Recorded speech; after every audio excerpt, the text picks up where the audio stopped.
করের বোঝায় ভারাক্রান্ত সাধারণ মানুষ। সংসদে সরব অভিষেক বন্দ্যোপাধ্যায়। সংসদে এক গুরুত্বপূর্ণ ইস্যুতে তীব্র আক্রমণ শানালেন তৃণমূল কংগ্রেসের সাংসদ অভিষেক বন্দ্যোপাধ্যায়।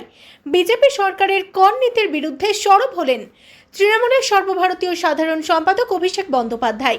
সংসদে দাঁড়িয়ে তিনি বলেন, ভারতবাসী রোজগার করে কর দেয়, খরচ করে কর দেয়, কিছু কেনে কর দেয়, কোনো জিনিস কেনে কর দেয়, তাহলে এটাই কি সবচেয়ে বড় জুমলা নয়?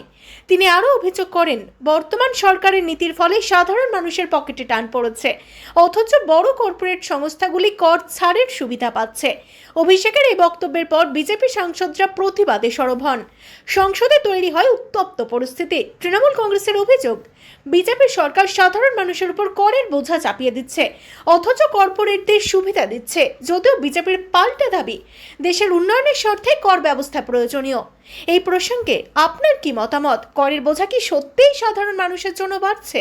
মতামত জানান নিচের কমেন্ট সেকশনে। আর সমস্ত খবর সবার আগে জানতে চোখ রাখুন আর বঙ্গ সংবাদ চ্যানেলে। ব্যুরো রিপোর্ট, আর বঙ্গ সংবাদ। If I'm a citizen of India, I have to pay tax on the money I earn. If I'm a citizen of India, I have to pay tax on the money I spend. I'm a citizen of India, I have to pay tax on the things I buy. I have to pay tax on the things I sell. And moreover, pay tax on things that are already taxed, bought with money that is already taxed. Just imagine, you earn, you pay tax. You spend, you pay tax. You buy, you pay tax. You sell, you pay tax. And then you pay tax on things those are already taxed from the money that is already taxed.